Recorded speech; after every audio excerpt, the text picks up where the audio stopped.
Hello and welcome to Learn Spanish a lo Boricua. It's time for class. Today we are going over some of the vocab, some real Puerto Rican pronunciation examples, as well as some other fun phrases from last episode, which was a conversation on el día de playa y la serie quarterback. And I would actually like to start right here with the word la serie, one of my most commonly corrected words as far as pronunciation would be this one, la serie. I hear all types of variations of that pronunciation. So let's go through it together. Serie. Serie. Serie. La serie. Okay, got it? Not to be confused with the word serious in Spanish. Since it's an adjective, then you should know that it could exist as masculine and or feminine, plural, or singular, like all adjectives in Spanish. Okay, so you could say, ella es una persona muy seria. Él es muy serio.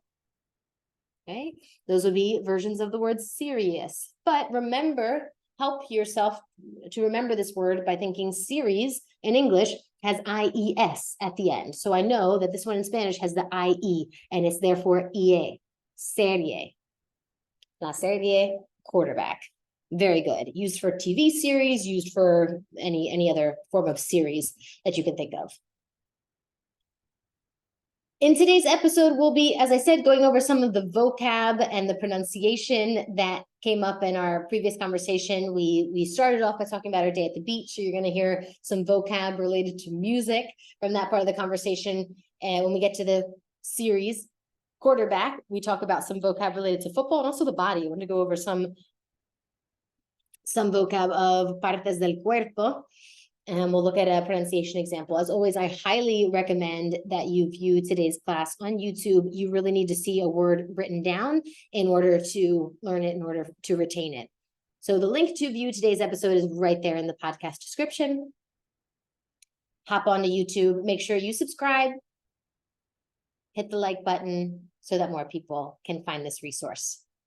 Let's get into it. Vocab, starting with our day at the beach. We went over, if you've been to Puerto Rico and you've heard what some of the beaches are like, there's a little guerra de bocinas, is what I remember mentioning in the episode. A speaker war on the beach. Okay, and I went over a little bit of insight that I had into the mindset of la bocina en la playa. Okay, so bocina is a speaker. Bocina is also the word that's used for the horn of your car. So in Puerto Rico, the verb for to honk the horn would be tocar, it would be to touch the horn. So tocar la bocina, tocar bocina, toca bocina to tell somebody, honk the horn. And bocina means both of those. Means speaker, means the horn of a car. This was something that really tripped me up for a long time. The way to say to play music in Spanish. Like I knew it wasn't going to be jugar.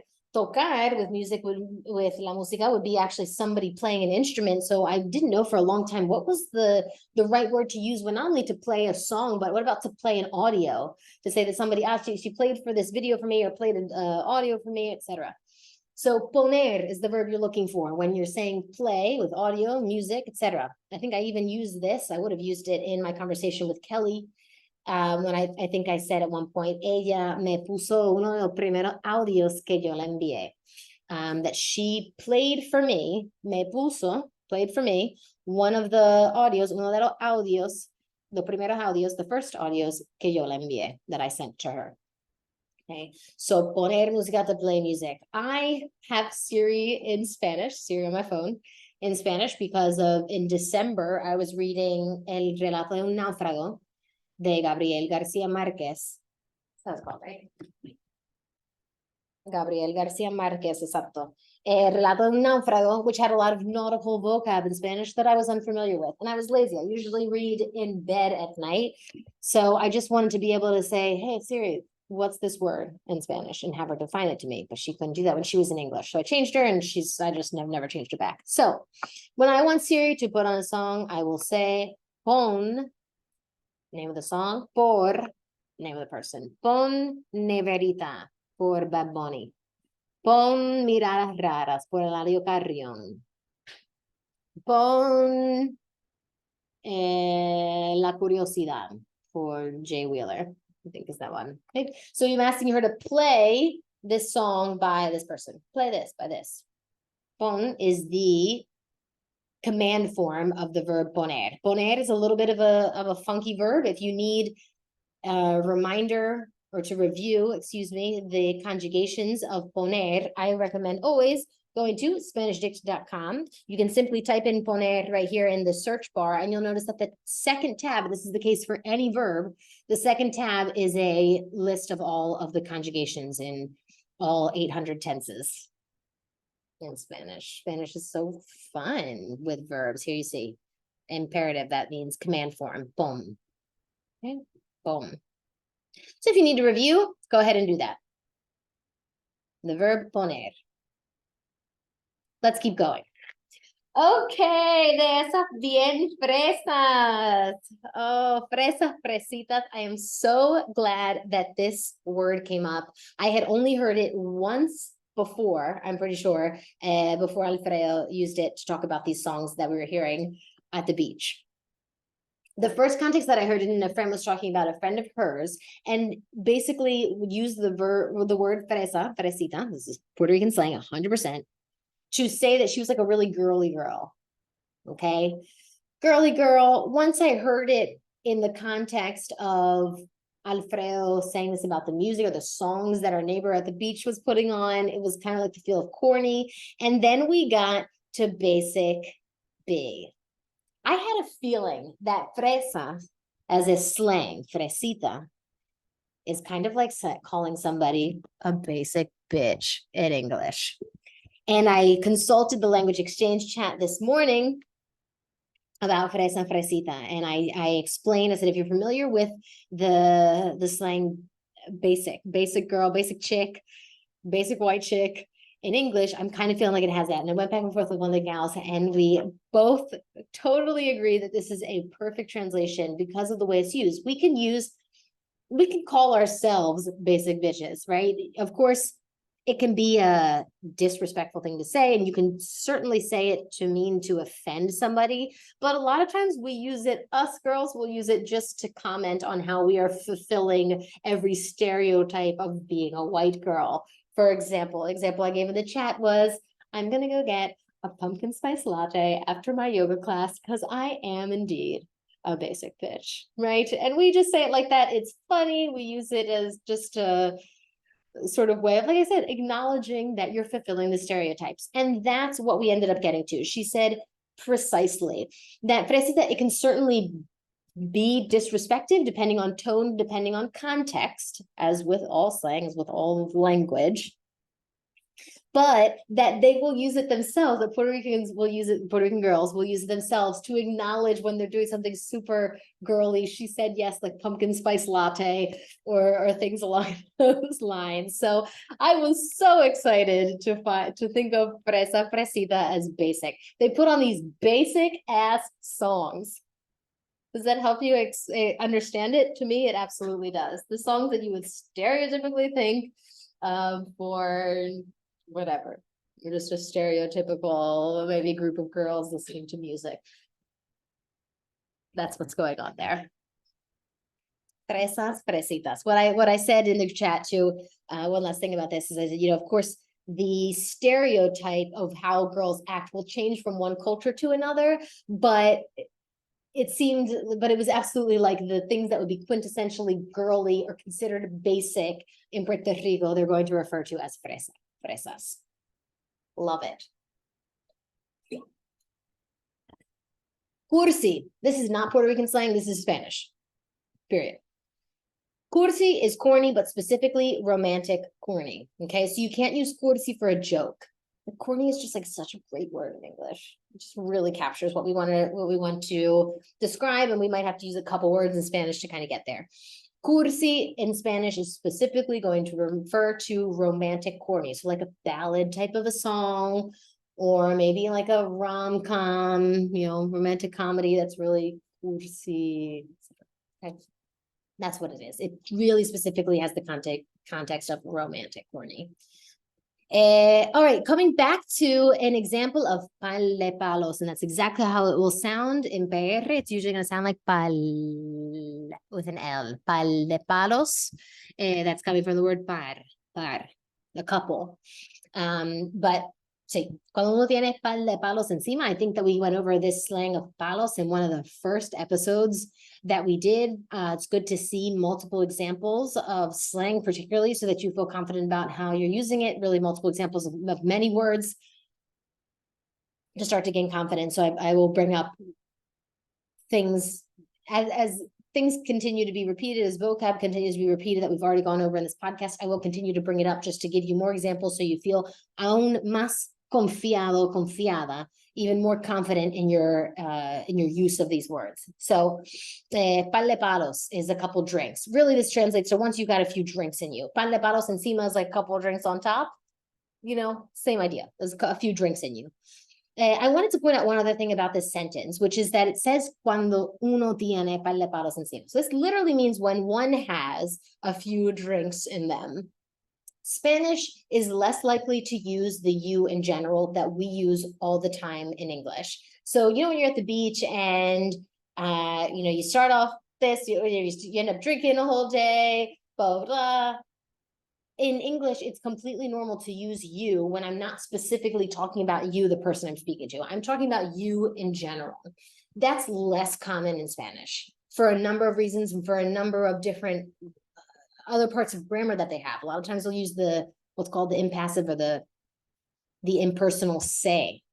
And if I say impassive, the passive or the impersonal say, which would be like se puede, which is you can. Se puede rentar un carro aquí. You can rent cars here. You know, there's a couple things that replace this use of our general you in English, but this is going to be a common way. You'll hear Alfredo using this a lot. I've used it in the podcast too. Cuando uno quiere hacer esto, uno ahora. It sounds so formal to say one wants to, one would like to, but it has the feel of you in general. Just know that will happen. Keep an eye out for it. It'll make more sense the more you start to hear it. You'll have more confidence again about how to use it. This uno example as you in general will come up all the time. So when I'm talking about needing multiple examples of things in order to feel more confident about them, be observant and keep listening for the uses of uno in this podcast, and you will get it.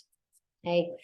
And another one, this page is super freaking useful. This slide right now, poner música, that one I did not know how to do, to play something. This basic bitch slang, love it.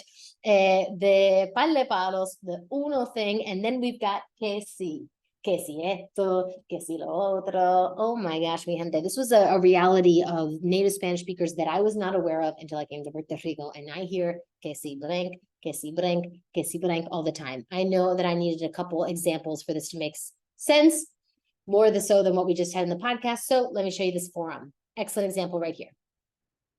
Okay, it's used to give a lot of examples in a row here.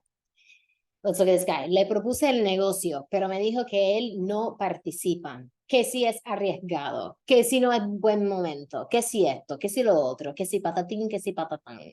I don't know. I haven't heard patatín y patatán very much in PR, but the que si, this structure, que si es arriesgado, que si no es buen momento, que si esto, que si el otro, that's exactly how people will use it here. And it'll be to name a number of examples of any given thing. Here, in this example, I proposed this business idea, maybe to him, but he said to me that he's not buying it, he's not going to participate. Why? Because it's risky, or it's not a good moment, or this and that, and it's like that. It's to do a listing of things, and you might have slightly a negative feel towards those things. That seems to be the context I often hear it in. Alfredo talking about estas canciones bien fresas, que si Juanes, que si yo no sé mañana, que si, right? He's giving you all of these examples of what would be your typical songs, like in English. Que si don't stop believing. Oh my God, don't ever put that song on in my presence. Que si don't stop believing, que si living on a prayer, whatever, like your most classic rock, I don't know, stereotypical rock songs that they put on. All right. Que si esto, que si el otro. And eventually they might end it with que si esto, que si el otro. This and that thing. Another context that I heard this in, I was at the hair salon and I heard a woman walking by. I think she was complaining about her daughter's choice of hairstyle, and then she was saying why her daughter justifies that hairstyle, and it was like que si la forma de la cara, que si so whatever. I don't think she liked her daughter's hair all that much, and her daughter said, but it's like that, but the face of my shape, the face of my shape. Let me try that again. The shape of my face, but the face shape of my face, but my skin tone, but this, but longer hair makes me look skinny. So she's just listing off a number of justifications that her daughter has for that. You will hear que si so much when you are surrounded by native speakers. If you've heard this, I would love to hear you comment on it, because really, it's such once you're immersed in it, you hear it all the time. All right.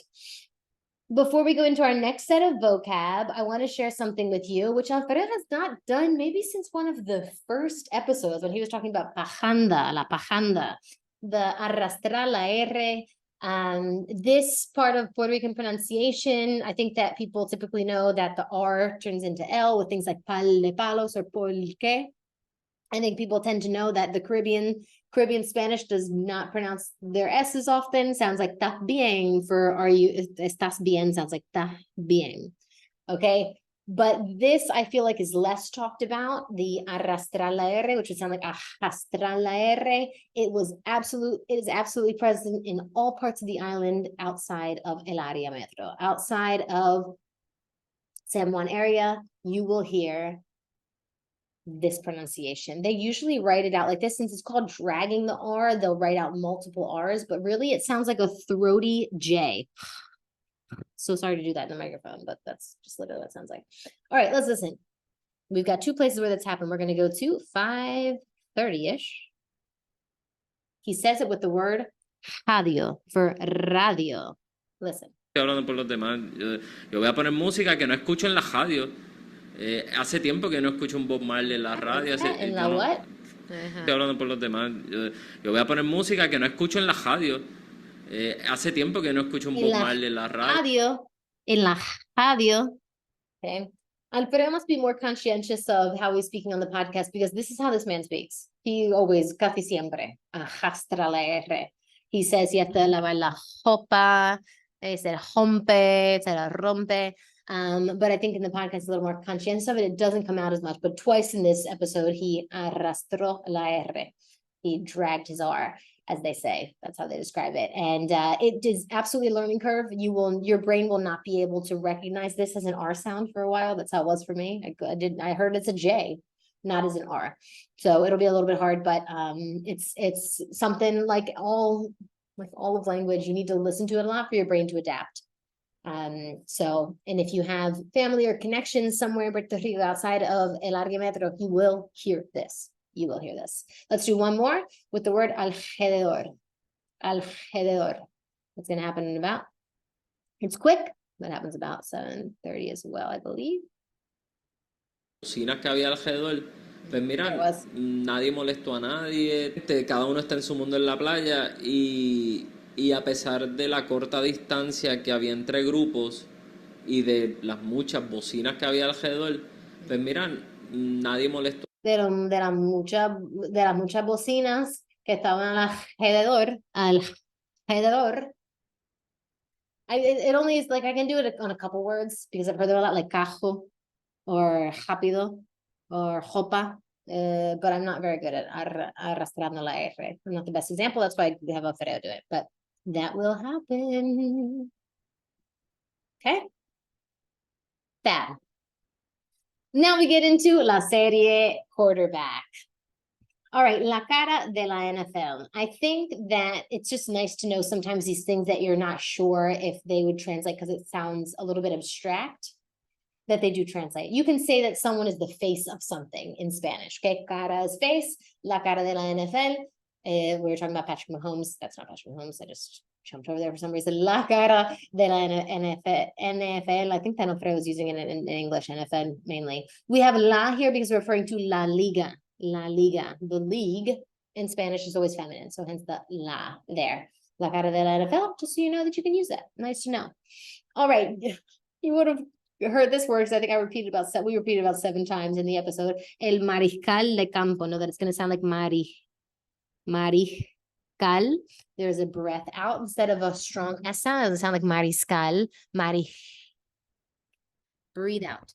Mariscal de campo is el quarterback. I want to do these two, you'll see, with these little dash, because you're probably more likely in Puerto Rico going to hear el quarterback. They're going to pronounce it like that.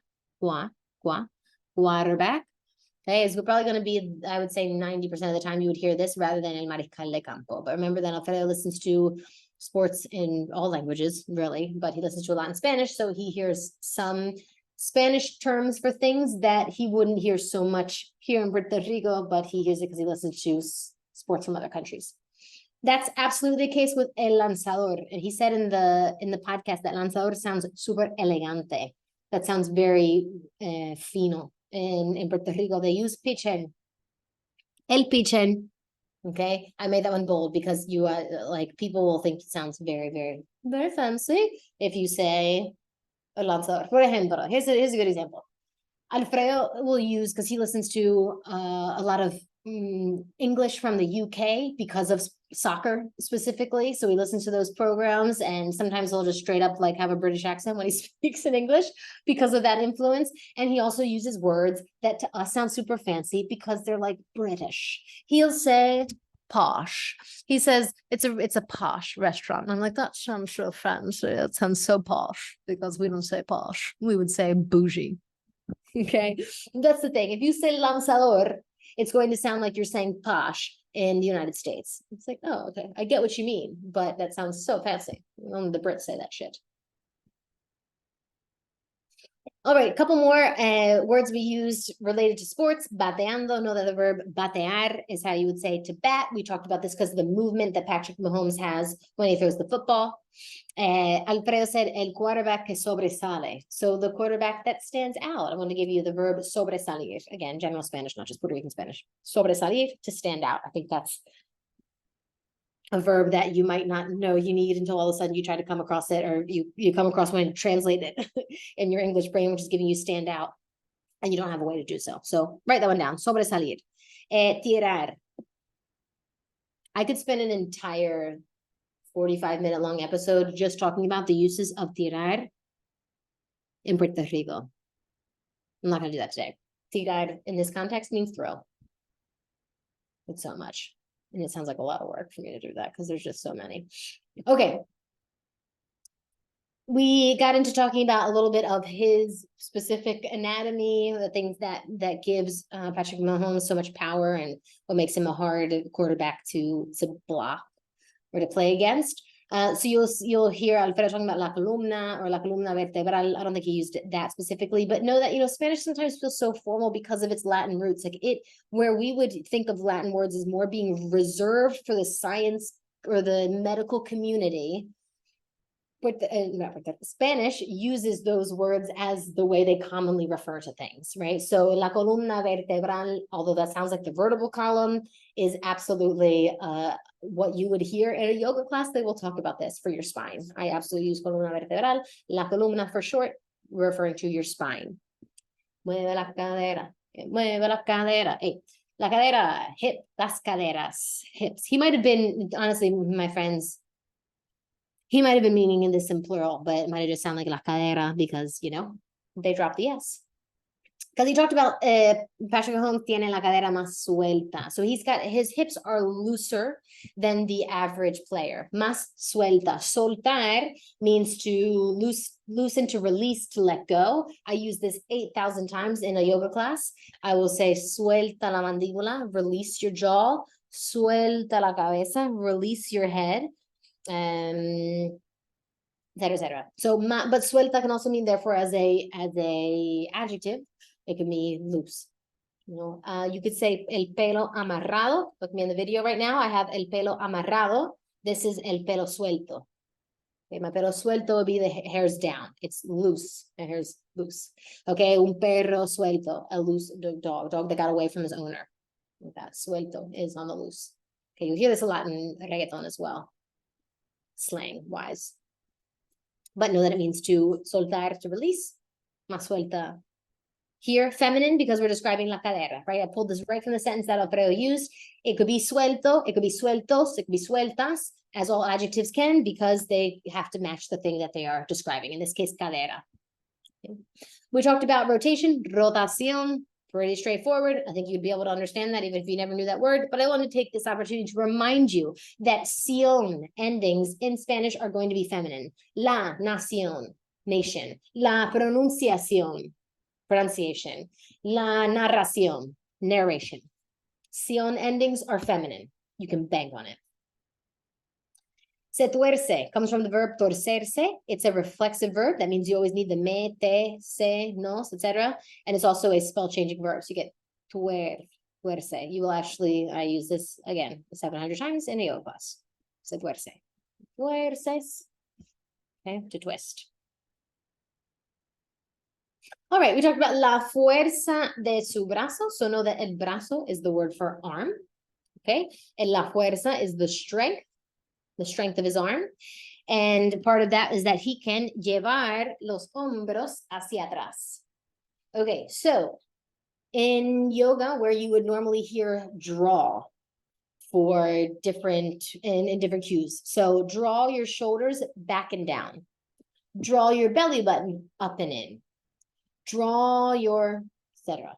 Draw. I realized when I started teaching, what's the common verb for all the times we say draw, as in to pull your shoulders or whatever, move them in that direction. In Spanish, it's llevar. Lleva los hombros hacia atrás, hacia abajo, is me telling a student to bring their shoulders back and down. Lleva el ombligo hacia adentro, hacia arriba. Bring your belly button up. And it is me telling a student to draw their belly button. So he can draw his shoulders back. Your typical formula is going to be llevar, body part, the word hacia, which denotes the direction, the towards, direction you're going in, and then the direction word. Llevar los hombros hacia atrás is to draw your shoulders back. We don't use in a word, a towards, in that case, but you do need it in Spanish. Rotar más hacia atrás. He can rotate more backwards. Okay, that hacia might give it a words, forwards, backwards type of feel. Okay, y los hombros are shoulders. Some body part of vocab for you if you don't already have it. Okay, I wanted to go over this phrase. This one's a little bit complicated,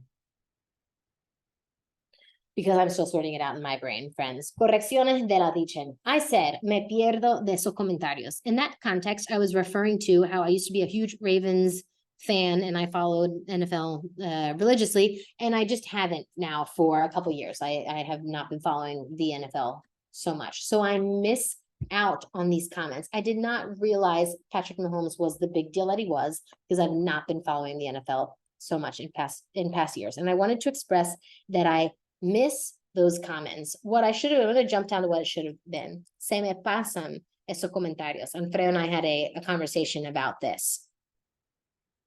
Both perderse and pasarse can imply that you missed something. And I'm still organizing when to use one or the other. I knew well enough that me pierdo esos comentarios didn't feel quite right to at least ask the question. I don't think this is the one I should be using with perderse, or with this, in this particular context. Okay, perderse can absolutely mean to miss or to miss out. Notice that it's reflexive, and this is one of those examples where reflexive verb using me, te, se, nos, or se in front of a verb, I didn't have to name say twice. Using those in front of the verb sometimes changes what you say. I think that particularly for second or third generation Latinos who have heard Spanish natively and hear the me placed a lot, they end up throwing it in, and therefore but don't maybe have the full structure of it, the full understanding, and therefore they can really change what they're saying. Me pierdo is to miss out on something. Pierdo is to lose, is I lose. That's the difference. Okay. All the time in ads, you will see no te lo pierdas. They'll say don't miss out. The lo is kind of like as if you're saying don't miss out on it. But the reality is that Spanish uses these los and les more than we would use them in English. We would really just say don't miss out. No te lo pierdas. Don't miss out. Okay, so that's why I chose this when I was speaking, because I was thinking of missing out on those comments. But it's more like those comments went past me. Pasarse is another option. And I realized this again once I got here and started hearing native speakers and all the different tones that they express themselves in. I heard this, se me pasó escribirte. It's like it slipped my mind to write you back. It slipped my mind to text you. I think very, very normal situation for humans in our current reality. You see a message, you read it, you're not in the place to be able to respond to it, then you forget to respond to it later. And you, as a way of, really, it's like it slipped my mind. You know, I read it, I wanted to, but then I got involved in other things and I totally forgot, whatever. This pasarse, yes, you can use se me olvidó escribirte, but, you know, just like we have multiple ways of expressing that I forgot something, it slipped my mind, is another way we can say that. Se me pasó escribirte. And that was the right one to do. In this sort of context, when you forgot about something, it's a nice extra phrase to have so that you have a different way of expressing yourself instead of just always saying, I forgot. But it can also be used in like things went past you. Se me pasó eso. Se me pasan esos comentarios. I miss them. So I'm still organizing when to use perderse as to miss out and when to use pasarse.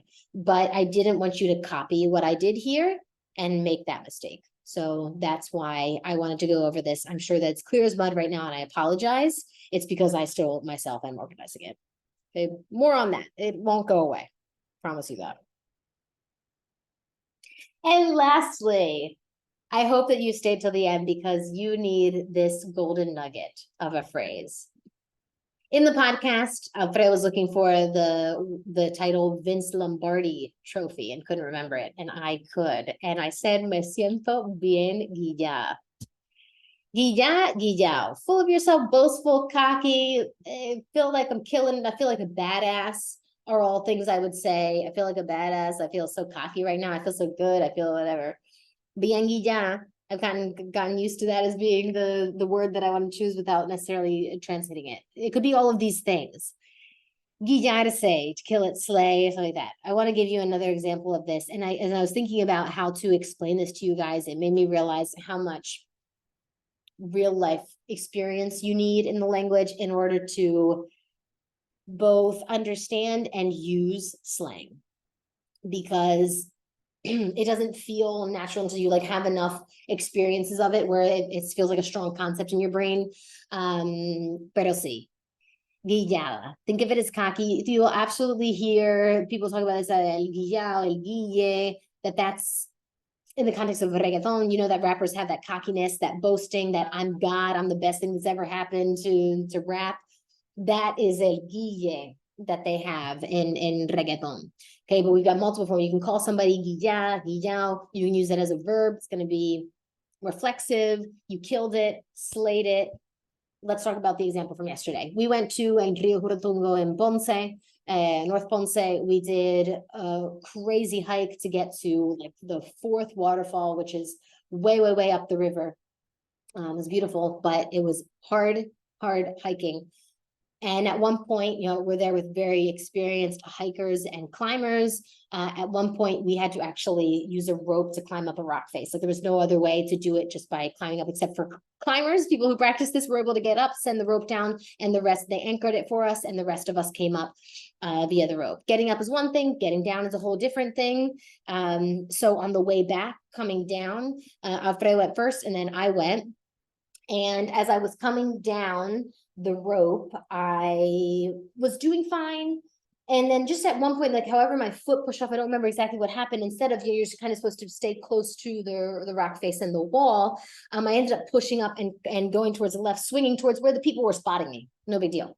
But I just kind of like slowly swung away. It wasn't the plan, but all of a sudden I was just hanging. Luckily, 2 years in the gym weightlifting, I had no problem supporting myself on the rope. We made our way down, whatever. It was just that I didn't have my feet. I ended up kind of going hand for hand down the rope. So I was like, we're with mainly strangers, and that was not really the way to get down. And, I tried to play it off like, eso fue planeado, ¿sabes? ¿Saben? Eso fue planeado. La soga medio vibra de Tarzan. So quería balancear, I tried to joke around that I felt like Tarzan, so I want to do a little bit of swinging. But it was definitely not the intended way to get down. So afterwards, Alfredo and I, with your partner, you can then sort of sort these things out. Like, it's slightly embarrassing that happened to you. And he and I were talking about it. I was like, whatever, just reliving that moment. And he said, te guillaste. He said, te guillaste. And it's like in that moment when I was thinking about how to explain to you guys guillarse or se guilla, te guillas, whatever, how it's used. That was the best example. It was like in that moment when Alfredo said to me, no, te guillaste. It's like I knew that I had nothing to be embarrassed about. I knew that it wasn't a shit show of a moment. I don't know what it looks like from everybody else's perspective, but I know that I definitely like swung away in a way that I wasn't supposed to. And he let me know by saying, no, te guillaste. I felt like everything was fine. I did well. I kind of did that well. Like it wasn't like I was falling down. I was totally able to support myself. There was no problem. Nobody that was spotting me got hurt. It all happened very smoothly. He let me know, te guillaste, with that, and I felt comforted. Like I did it fucking well. So that's sort of one context of it. Alfredo also tell me, te guillaste. Like if I usually do the grocery shopping and I get a bunch of stuff that he's excited about. Mira, te guillaste. He'll say it like that. Like, you killed it in the grocery store. He's such a supportive partner. It doesn't take much. You gotta do a good grocery shopping, and he's like, slay, Carrie. So that's the feel. Te guillas is that you've done something well. Basically, you killed it, you slayed. So, and just a little note about living in like, not even if you doesn't mean coming to Puerto Rico, but having friendships so that you can have these experiences where you experience slang, not to be redundant, valga la redundancia en español, right? Where you can experience these slangs and they start to feel real. They start to actually have an emotion tied to them. And that's when they become something that you yourself can use. I think about, sorry, whatever. I'm going to use a bad word here. How would you explain to somebody what a douchebag is in English? How would you go around and be like, let me define douchebag as a person, as calling somebody a douchebag. Let me tell you exactly what that is. It's hard. You have to give examples of the kind of person that is, whatever. And really, I think in order to use it, you'd have to be around it. You'd have to experience for yourself someone who is a douchebag, and you'd have to have other people around you be like, what a douche. And you say it to know what it really is. Like, how do you define douchebag? You know what I'm saying? There's stuff about slang that just has to be lived and experienced in order to really get it. And I have lived guillao, guillarse, to a place where it's actually comforting to hear. All right, folks, that's all for today. Thank you so much. Please like and follow on all these places, TikTok, YouTube, Instagram. I'm there as Carrie B on all the places. On Patreon, you can find transcripts of all of our conversations so you never miss a word again. We appreciate your support so much. Thanks, and I can't wait for the interview that's coming out next week.